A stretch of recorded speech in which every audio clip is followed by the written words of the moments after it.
ओम नमो भगवते वासुदेवाय। ओम नमो भगवते वासुदेवाय। ओम नमो भगवते वासुदेवाय। श्रीमद् भागवतम स्कंद चौथा अध्याय 20 श्लोक संख्या 21। श्लोक अशा प्रकारे आहे। स आदिराजो रचितांजलि हरिम विलोकितुं न अशकत् अश्रुलोचनः न किंचन वास बाष्पविक्लवो हृदा उपगुह्य अमुम् अधात अवस्थितः। स आदिराजः रचितांजलिर्हरिं विलोकितुं न अशकत् अश्रुलोचनः न किंचन उवाच स बाष्पविक्लवः हृदा उपगुह्य अमुम् अधात अवस्थितः। स आदिराजः रचितांजलिर्हरिं विलोकितुं न अशकत् अश्रुलोचनः न किंचन उवाच स बाष्पविक्लवः हृदा उपगुह्य अमुम् अधात अवस्थितः। भाषांतर।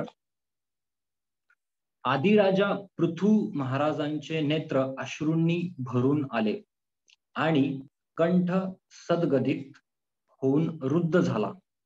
त्यामुळे ते भगवंतांचे स्पष्टपणे दर्शन करू शकले नाहीत अथवा भगवंतांना संबोधून कोणत्याही प्रकारे भाषण करू शकले नाहीत। त्यांनी केवळ आपल्या हृदयांतरी भगवंतांना आलिंगन दिले आणि हात जोडलेल्या अवस्थेत ते तसेच उभे राहिले। तात्पर्य मोठं असल्यामुळे थोडंसं फास्ट घेतो मी। तात्पर्य ब्रह्मसंहितेमध्ये ज्याप्रमाणे भगवान श्रीकृष्णांना आदिपुरुष किंवा मूळ व्यक्ती असे संबोधण्यात आले आहे, त्याप्रमाणे वर्तमान श्लोकातही पृथू महाराजांना आदिराज अर्थात मूळ आदर्श राजा असे संबोधण्यात आले आहे। कारण पृथू महाराज हे विशेष शक्तीने संपन्न असे भगवत अवतार होते। ते एक महान भक्त आणि आपल्या राज्यातील सर्व अवांछनीय घटकांवर विजय मिळवणारे श्रेष्ठ वीर होते। ते युद्ध करण्याच्या आपल्या सामर्थ्यामध्ये स्वर्गराज इंद्रासमान श्रेष्ठ होते। त्यांनी आपल्या प्रजेला पुण्यकर्मामध्ये आणि भगवत भक्तीमध्ये निमग्न ठेवून तिचे संरक्षण केले। नागरिकांचे सर्व संकटांपासून संरक्षण करण्यात समर्थ झाल्याविना ते त्यांच्याकडून एक पैशाचाही कर घेत नसत। जीवनामध्ये नास्तिक होणे आणि म्हणून पापी होणे हे मनुष्य जीवनातील सर्वात मोठे संकट होय। शासन प्रमुखाने अथवा राजाने नागरिकांना अवैध मैथून, मादक द्रव्यांचे सेवन, मांसाहार आणि द्यूत इत्यादी दुष्कृत्यांमध्ये गुंतून राहून पापी होऊ दिले तर त्याचे दायित्व राजावर जाते आणि तो नागरिकांवर अनावश्यक कर लादत असल्यामुळे नागरिकांच्या पापमय जीवनाची फळे त्याला भोगावी लागतात। शासन शक्तीची ही तत्वे आहेत आणि पृथू महाराजांनी शासन प्रमुखाच्या सर्व तत्वांचे पालन केल्यामुळे त्यांना उपरोक्त श्लोकामध्ये आदिराज असे संबोधण्यात आले आहे।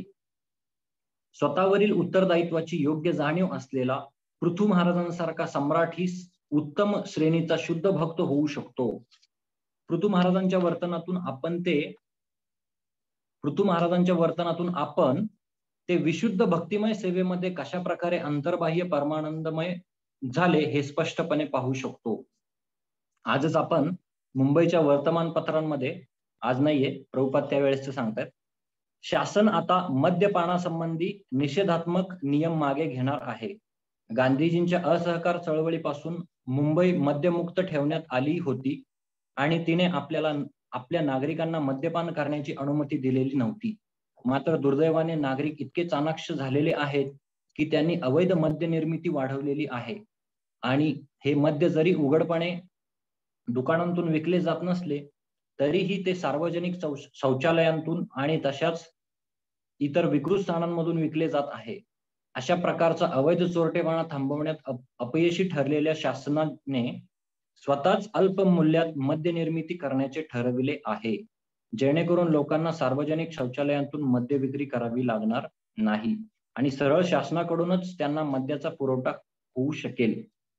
पापी जीवनात रमण्यापासून नागरिकांचे हृदय परिवर्तन करण्यात शासन अपयशी ठरले आहे म्हणून मद्यावरील कर गमाविण्यापेक्षा त्यांनी असा निर्णय घेतला आहे की शासकीय कोषागार भरण्यासाठी आपणच मद्योत्पादन करू आणि मद्यपानाच्या आहारी गेलेल्या नागरिकांना त्याचा पुरवठा करू.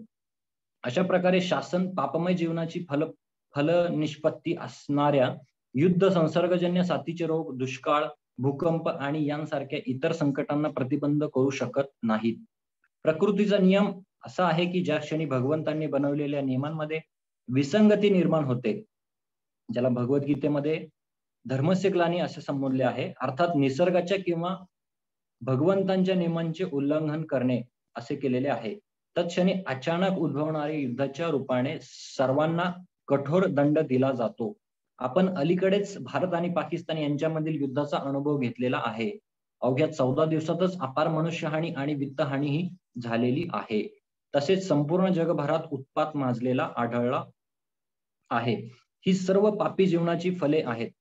कृष्ण भावनामृत आंदोलन हे लोकांना शुद्ध आणि परिपूर्ण करण्यासाठी आहे.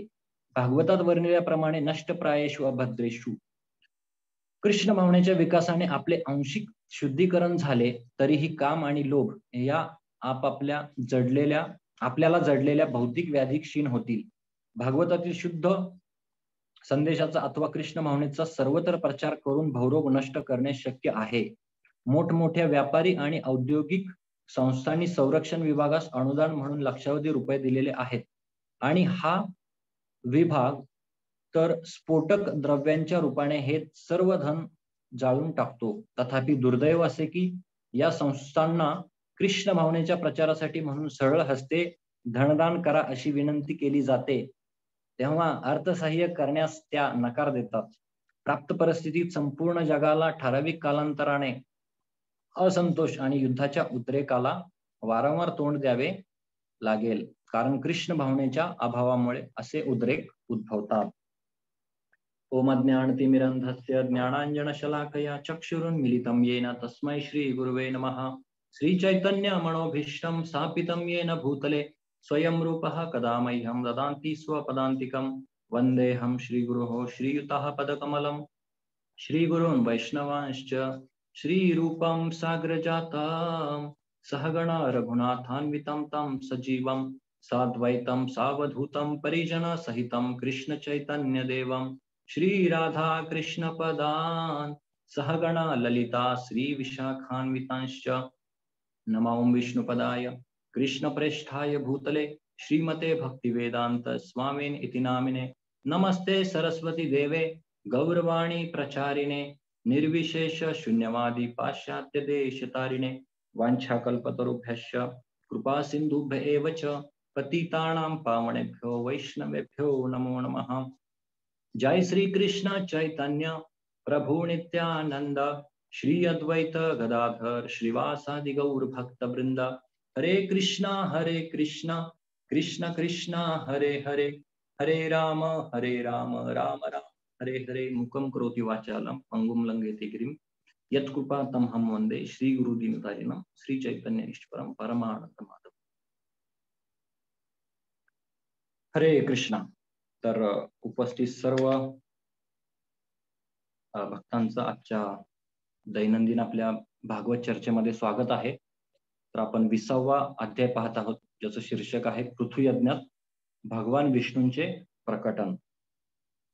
तर काल परवा आपण पाहिलं किंवा त्याच्या अगोदरही आपण पाहिलेलं आहे की कशा प्रकारे पृथु महाराजांचा जो यज्ञ आहे, तर 99 यज्ञ पूर्ण झाल्यानंतर भगवान विष्णू प्रसन्न होऊन आलेले आहेत आणि भगवान विष्णू जे आहेत पाठीमागच्या 10 ते 12 श्लोकामध्ये पृथु महाराजांना उपदेश करत आहेत वेगवेगळे. आणि उपदेश केल्यानंतर भगवंत निघायला लागलेले आहेत, परंतु पृथु महाराजांविषयीचं जे वर्तन होतं किंवा त्यांच्याबरोबर हितचिंतक होते, त्यामुळे ते प्रेमाने आणि स्नेहाने त्यांच्या सोबत राहिले. हे आपण कालच्या 2 श्लोकांमध्ये पाहिलं. आणि आज आपण पाहतोय की आजचं भाषांतर पुन्हा एकदा. आदिराजा पृथु महाराजांचे नेत्र अश्रूंनी भरून आले आणि कंठ सद्गदित होऊन रुद्ध झाला. त्यामुळे ते भगवंतांचे स्पष्टपणे दर्शन करू शकले नाहीत अथवा भगवंतांना संबोधून कोणत्याही प्रकारे भाषण करू शकले नाहीत. त्यांनी केवळ आपल्या हृदयांतरी भगवंतांना आलिंगन दिले आणि हात जोडलेल्या अवस्थेत ते तसेच उभे राहिले. तर खूप सुंदर भाषांतर आहे किंवा पृथू महाराजांचं इथं जी स्थिती झालेली आहे. तर आपण चैतन्य शिष्याष्टकम आहे, आपल्याला माहिती आहे, त्याच्यामधला 6वा जो श्लोक आहे, नयनं गलदश्रुधारया वदनं गद्गरुद्धया गिरा पुलकैर्निचितं वपु कदा तव नाम ग्रहणे भविष्यती. चैतन्य महाप्रभू यांनी लिखित हे 8 जे श्लोक आहेत त्याच्यामधला हा 6वा श्लोक आहे आणि ती स्थिती आपण इथं पृथू महाराजांची पाहतोय. तर नयनं गलदश्रुधारया, चैतन्य महाप्रभू म्हणतात की तुमच्या दर्शनामुळे माझे नेत्र अश्रूंनी कधी भरतील. त्याचबरोबर वदनम गद्गरुद्धया गिरा, तशीच इथं पृथू महाराजांची स्थिती आहे. कंठ त्यांचा रुद्ध झाला आणि चैतन्य महाप्रभू म्हणतात की माझा कंठ कधी हे होईल, किंवा पुलकैर्निचिम चितम वपू कदा तव नाम ग्रहणे भविष्यती, माझ्या अंगावरचे जे रोम रोम आहेत, जे केस आहेत, ते कधी ताठ होतील, किंवा तुमच्या प्रेमामुळं शिवरिंग, बॉडी शिवरिंग म्हणतो आपण, तर ते कधी होईल असं म्हणतात, जेव्हा तुमच्या मी पवित्र नाम जपाचं हे करू. तर हे खूप हायर स्टेज आहे आणि ही हायर स्टेज असल्यामुळंच कदाचित प्रभुपादांनी त्याच्यावरती तात्पर्यामध्ये कुठंच त्या गोष्टीला हात नाही लावलेला. तर प्रभुपादांना माहिती आहे की आपल्याला काय द्यायचं आणि प्रभुपाद एकदम सुंदर पद्धतीने त्या गोष्टी देत आहेत.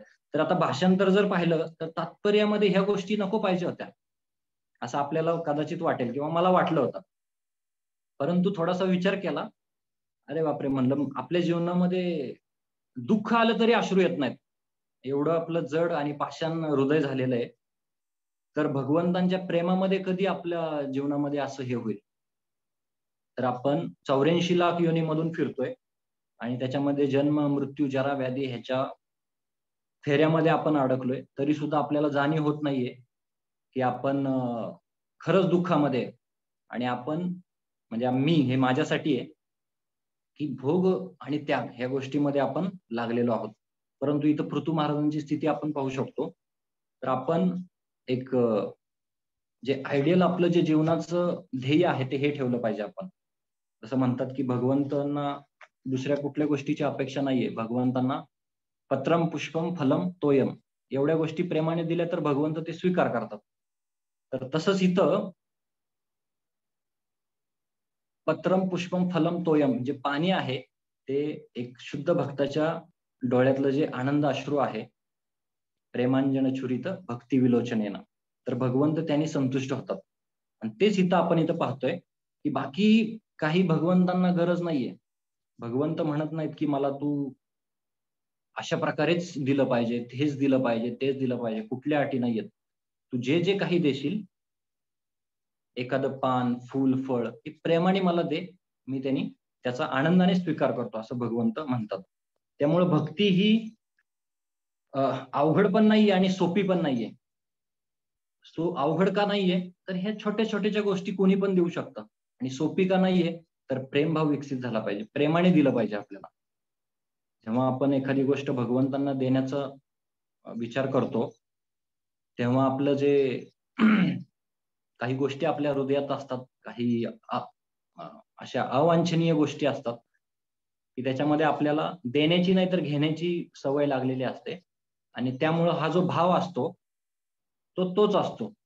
जसं आपल्याला माहिती आहे की कशा प्रकारे एक व्यक्ती असतो, तो भगवंतांकडे जातो आणि भगवंतांकडे नाही, देवी देवतांकडे जातो आणि देवी देवतांना म्हणतो की मला काय करा, श्रीमंत बनवा, मी तुम्हाला सोन्याची टोपी देईल. आणि जेव्हा असं म्हटल्यानंतर देवी देवता ठीक आहे म्हणतात, चालतंय, आम्हाला काही सोन्याच्या टोपीची काही हाव नाहीये, पण तू श्रीमंत हो. आणि श्रीमंत झाल्यानंतर त्याचा जो मुलगा असतो त्याचं नाव असतं सोन्या आणि त्याची टोपी घेऊन येतात.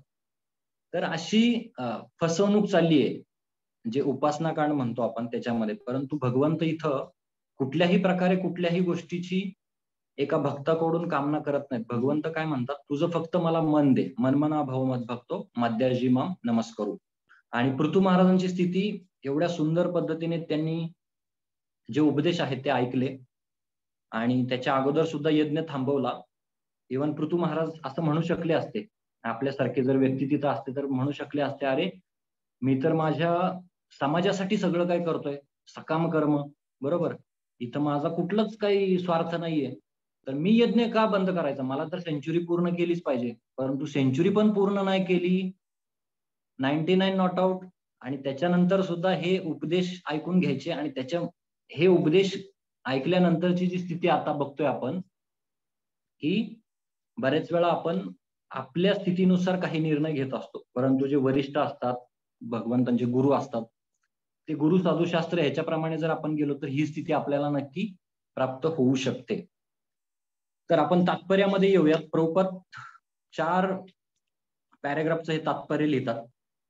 त्याच्यामध्ये पहिला जो पॅराग्राफ आहे त्याच्यामध्ये प्रभुपाद आदिराज याची डेफिनेशन देतात, व्याख्या देतात. आदिराज म्हणजे प्रभुपाद सांगतात की ब्रह्मसंहितेमध्ये भगवंतांना आदिपुरुष म्हटलेलं आहे. तर ब्रह्मसंहितेचा पहिला श्लोक माहिती आहे सगळ्यांना. ईश्वर परमा कृष्ण सच्चित आनंद विग्रह अनादिर आदिर गोविंद सर्व कारण कारणम. अनादिर आदिर गोविंद म्हणजे जर ब्रह्मदेवांचंच काय ऐकायचं असा आपल्याला प्रश्न पडेल.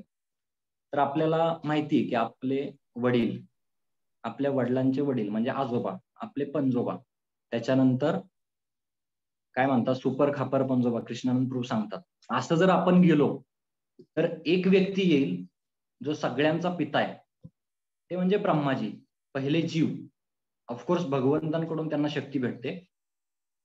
ते जर परमपिता असतील ब्रह्माजी, तर त्यांनी जी ब्रह्मसंहिता सांगितली त्याच्यामध्ये ते काय म्हणतात, ईश्वरा परम कृष्ण सच्चित आनंद विग्रह अनादिर आदिर. आता आदी अनादी हा शब्द आपल्याला भागवतामध्ये गेलाय पहिल्या श्लोकामध्ये, की जन्माद्यस्य यतोन्वयात इतरतः चार्तेषु अभिन्न स्वराट. भगवंतांचं वर्णन करतात व्यासदेव. तेने ब्रह्महृदय आदी कवये. तर हे जे भगवंत आहेत ते आदिपुरुष आहेत किंवा मूळ पुरुष आहेत.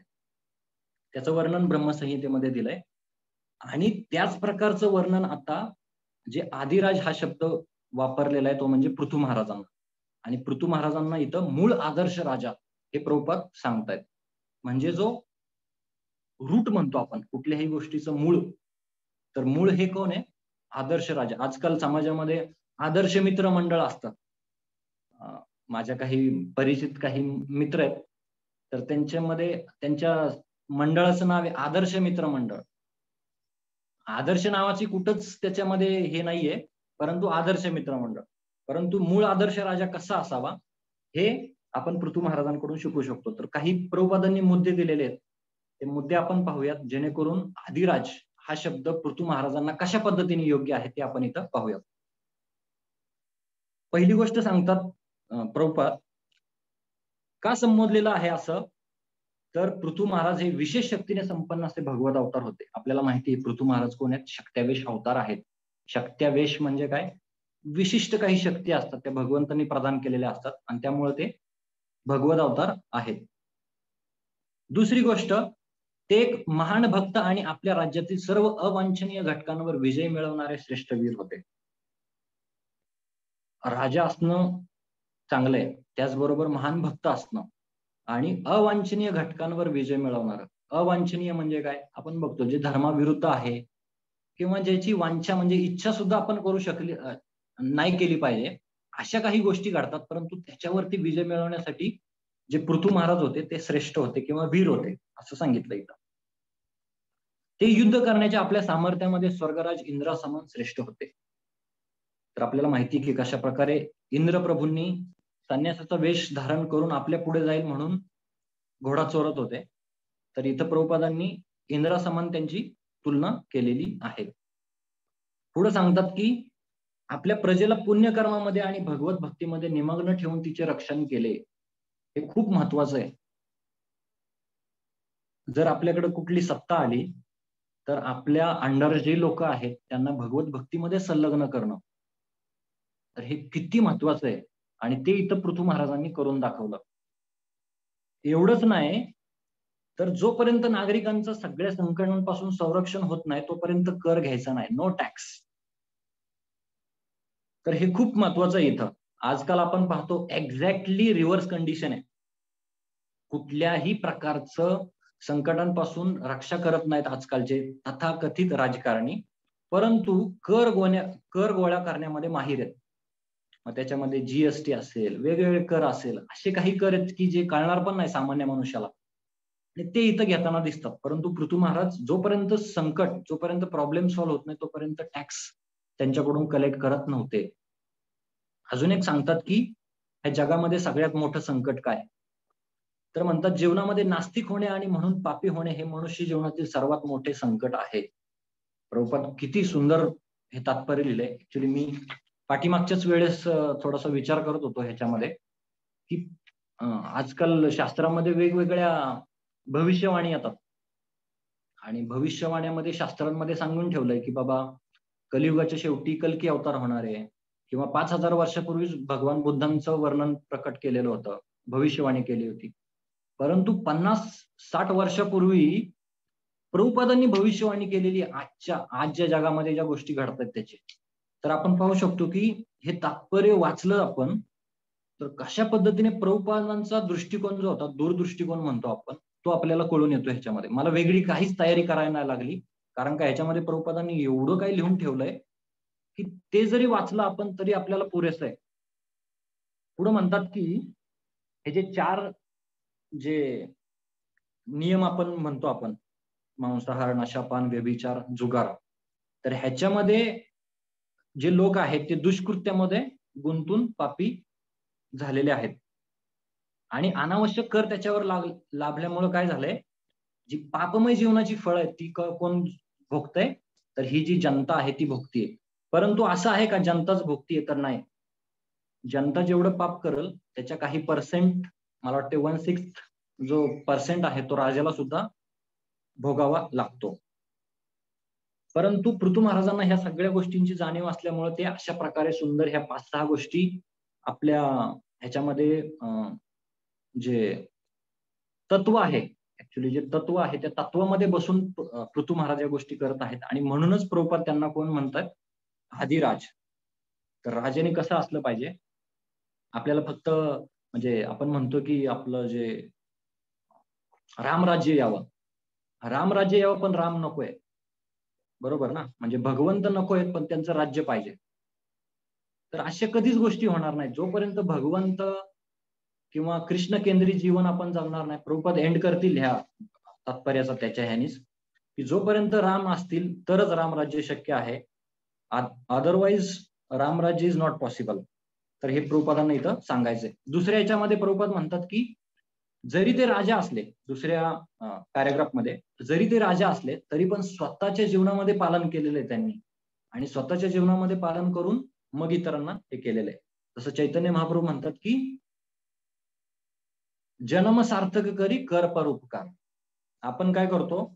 डायरेक्ट परोपकार करायला लागतो किंवा आपण नाही, आज समाजामध्ये बघतो की परोपकारवादी, मानवतावादी ह्या लोकांनी स्वतःच्या जीवनामध्ये कधीच कुठल्या गोष्टीचं पालन नसतं केलेलं. परंतु एक परोपकाराची इच्छा असते हृदयामध्ये, ती केली पाहिजे. परंतु तो परोपकार काय आहे? आपण जसं उदाहरण पाहिलं की एखाद्या भुकेल्या व्यक्तीला अन्न देणं किंवा एखाद्या भुकेल्या व्यक्तीला किंवा गरीब व्यक्तीला कपडे देणं, ह्यानी त्याची जी भूक तहान आहे ती भागणार नाहीये. तर त्याला त्याच्या बाबांकडे घेऊन जाणं आणि खरे बाबा कोण आहेत? विठोबा. त्यांच्याकडे घेऊन गेलं पाहिजे आपण आणि ते जे काम आहे ते कृष्ण भावनामृत आंदोलन करत आहे. तर इथं पृथू महाराजांबद्दल प्रभुपाद सांगतात की स्वतःवरची उत्तरदायित्वाची योग्य जाणीव असलेला पृथू महाराजांसारखा सम्राटही उत्तम श्रेणीचा शुद्ध भक्त होऊ शकतो. पृथू महाराजांच्या वर्तनातून आपण ते विशुद्ध भक्तिमय सेवेमध्ये कशा प्रकारे अंतर्बाह्य परमानंदमय झाले हे स्पष्टपणे पाहू शकतो. तर कधी कधी वाटतं की बाबा नको मला जबाबदाऱ्या, नको ह्या गोष्टी, परंतु त्या जबाबदाऱ्या घेऊन सुद्धा आपण परमानंदमय, अंतर्बाह्य परमानंदमय होऊ शकतो, इथं प्रभुपाद सांगतात. तर हरे कृष्ण टीव्ही चॅनल आपल्यामध्ये बरेच भक्त बघत असतील आणि ते बघताना काही खूप सुंदर गोष्टींचा जो इंटरव्ह्यू तो पाहिला असेल. मग त्याच्यामध्ये आपण जर पाहिला नसेल तर नक्की पहा. माझी विनंती असेल ह्या भागवत आपल्या क्लासमधून की आनंद वृंदावन प्रभू, कृष्णानंद प्रभू किंवा जे जे कोणी वरिष्ठ संन्यासी किंवा वरिष्ठ लेवलचे जे भक्त आहेत, त्यांनी आपला इंटरव्ह्यू दिलेला आहे. आणि ते इंटरव्ह्यू मध्ये ते सांगत आहेत, how I came to Krishna consciousness, हा पहिला बेसिक प्रश्न आहे. किंवा त्यांचं जीवन पाठीमागचं कसं होतं. किंवा अकोल्यातला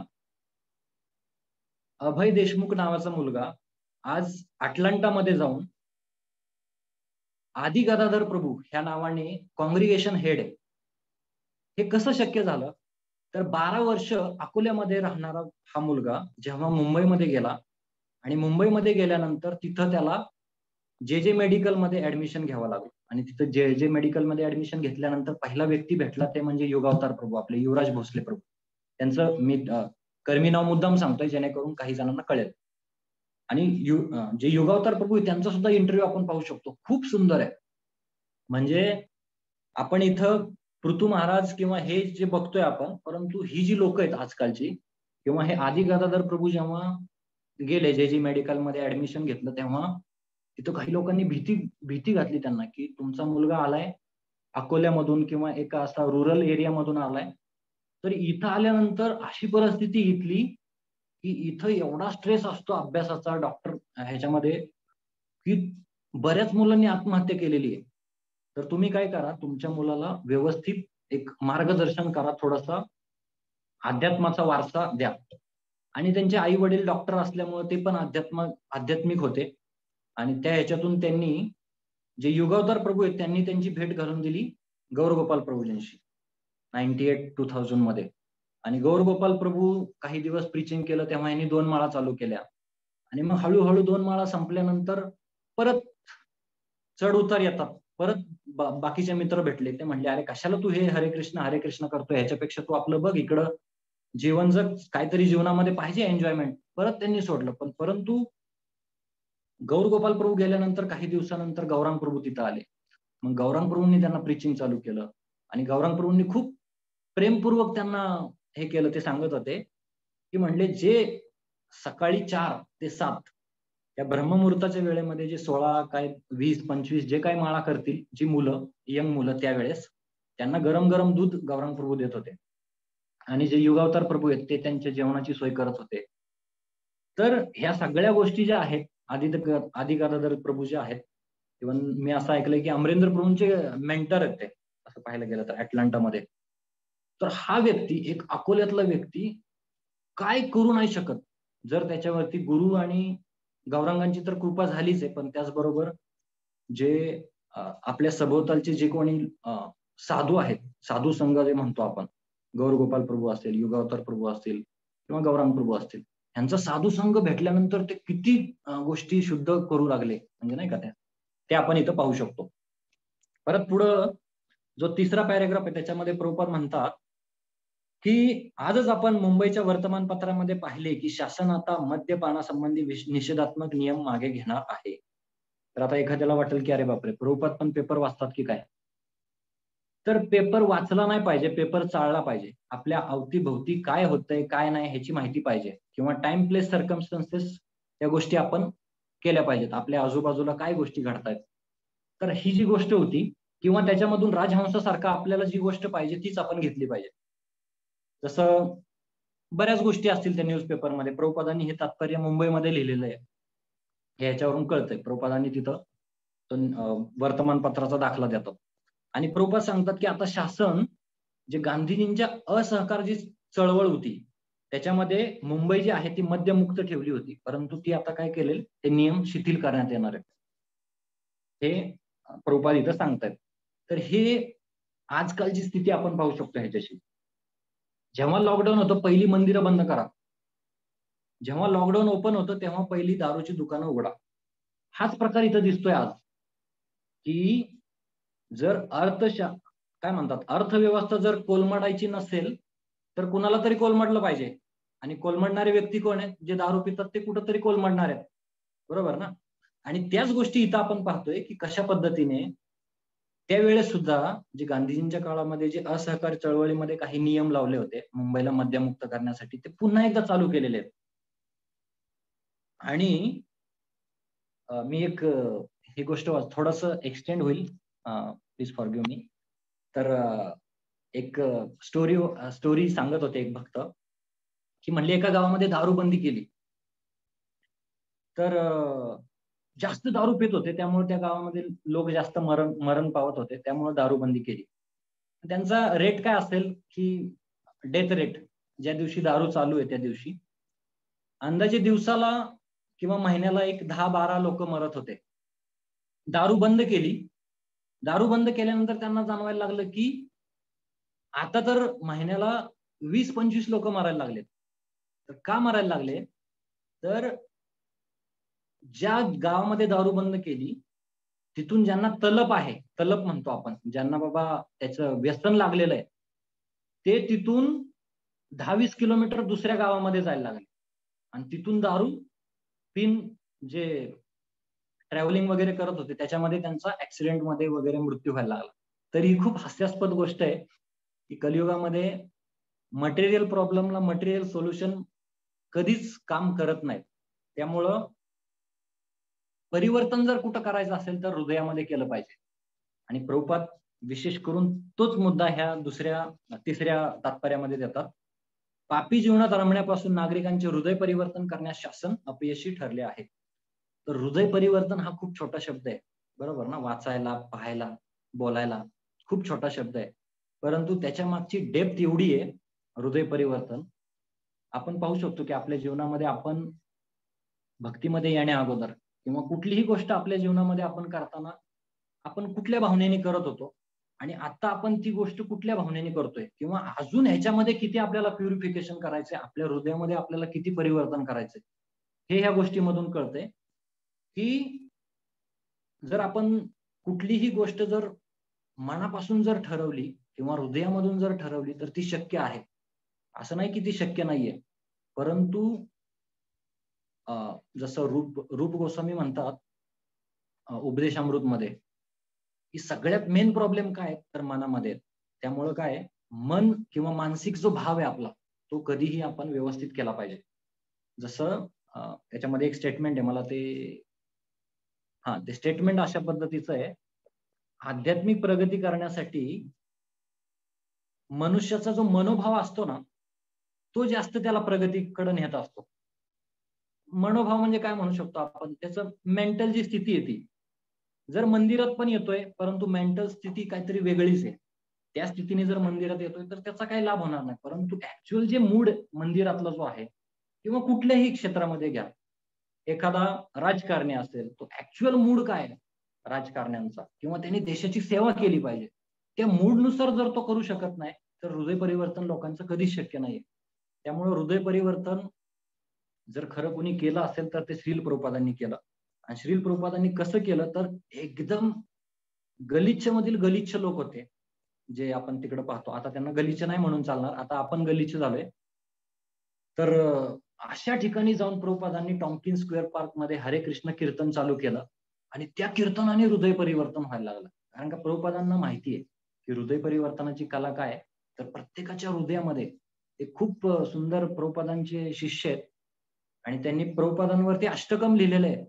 आणि ते अष्टकम आदी गदाधर प्रभू एकदा सांगत होते आणि त्याच्यामध्ये खूप सुंदर सांगितलं त्यांनी, की जे राधाकृष्णांचे चरण आहेत ते प्रभुपादांनी जगभरामध्ये स्थापन केले आणि लाखो लोकांच्या हृदयामध्ये स्थापन केले. आणि जेव्हा हे राधाकृष्णांचे युगल सरकारांचे जे चरण कमल आहेत ते जेव्हा लोकांच्या हृदयामध्ये स्थापन होतील, तेव्हा हे हृदय परिवर्तन सहज शक्य आहे. आपल्याला वेगळं काय करायची गरज नाही. वेगळं त्याच्यावरती सेमिनार द्या, त्याच्यावरती वेगळं काय करा, काही गरज नाहीये. तर ह्या गोष्टी जेव्हा आपण करू किंवा प्रभुपादांनी केल्या, तेव्हाच हृदय परिवर्तन होणार आहे. पुढच्या याच्यामध्ये प्रभुपाद सांगतात, की आजकाल बघा परत एकदा भविष्यवाणीच आहे प्रभुपादांची ह्याला लागूनच, की कशा पद्धतीने म्हणतात, की प्रभुपाद आजकाल जे रोग आहे, दुष्काळ आहे किंवा बघतोय आपण पावसाळा चालू झालाय, पण 10-15 दिवस झालं पाऊसच नाहीये किंवा जिथं पाऊस पाहिजे तिथं बिलकुल पाऊस पडत नाही आणि जिथं पाऊस नकोय तिथं एवढा पाऊस पडतोय, की अक्षरशः तिथं महापूर आलेला आहे.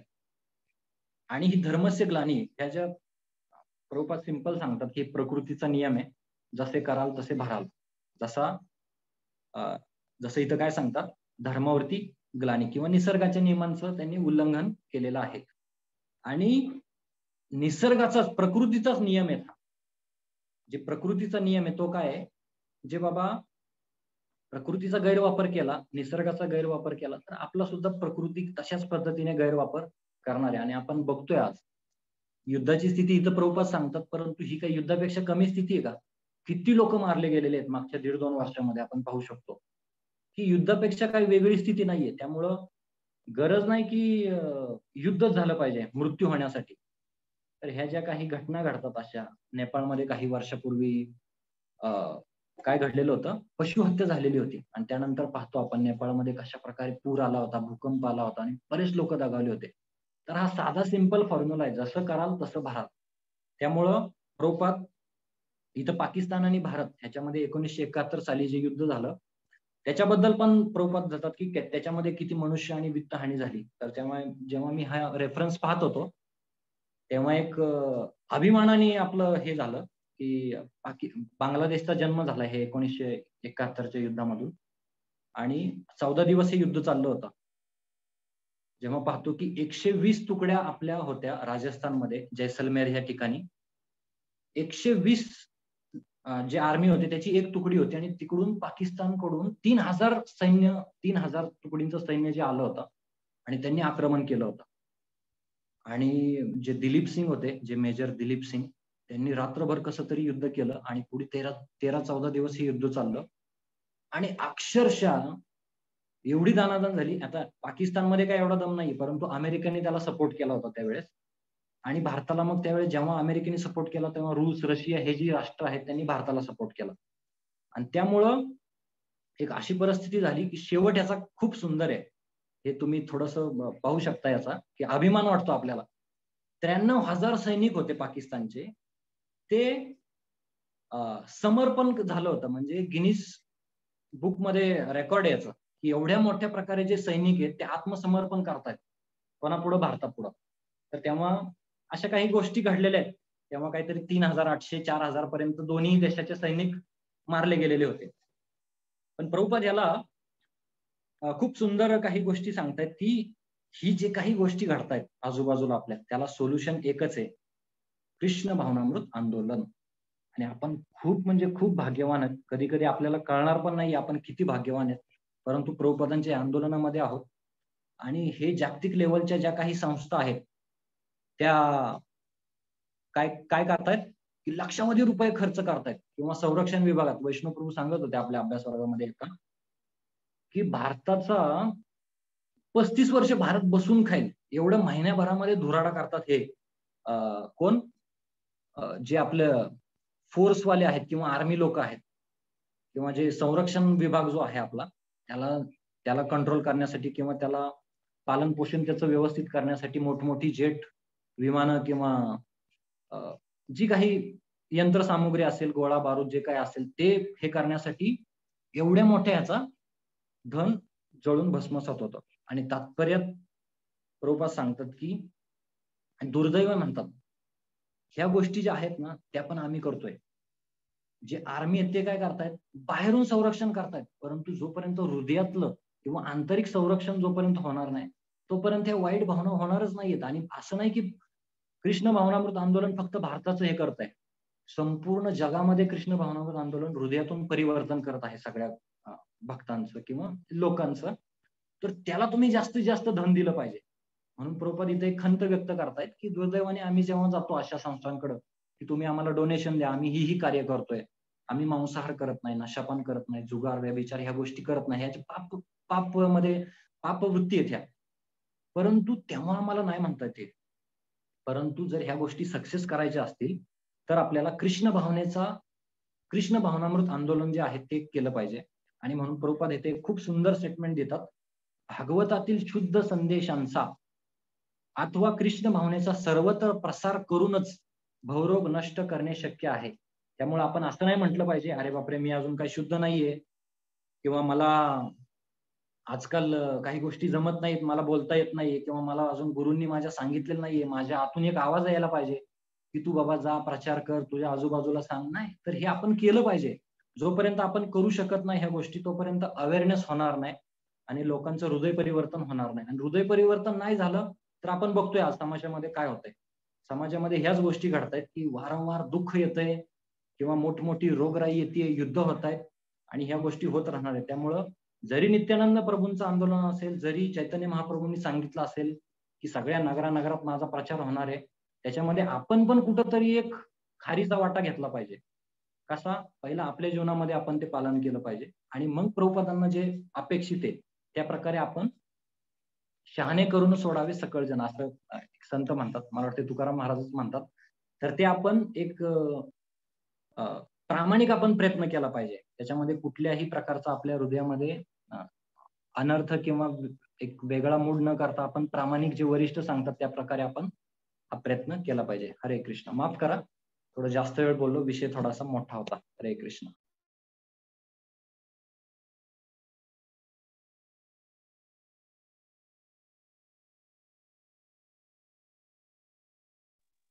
हरे कृष्णा. खूप सुंदर लेक्चर प्रभूजी, खूप सुंदर मार्गदर्शन.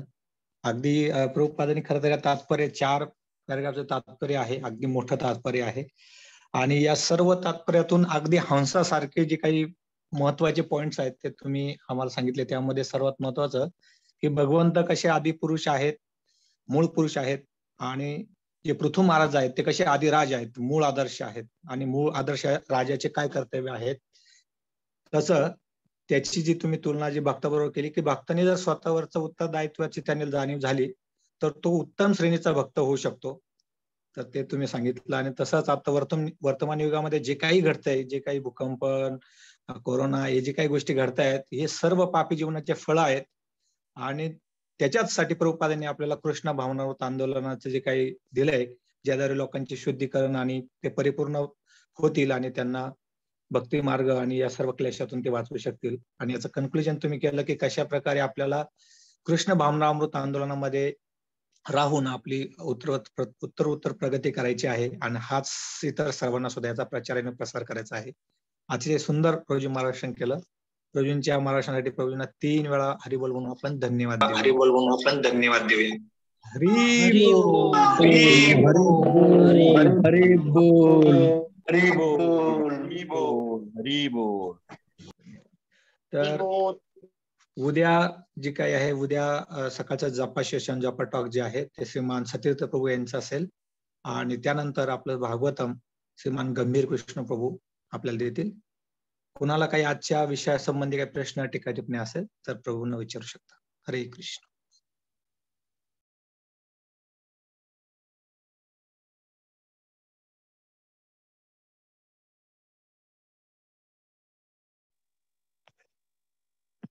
प्रभुपादांनी ऑलरेडी खूप स्पष्ट करून सांगितलंय, त्यामुळे कोणाला काही प्रश्न नसावा. तर आपण इथे थांबूयात. सर्व भक्तांचे खूप खूप धन्यवाद. श्रीमद भागवतम अमल पुराण की जय. श्रील प्रभुपाद की जय.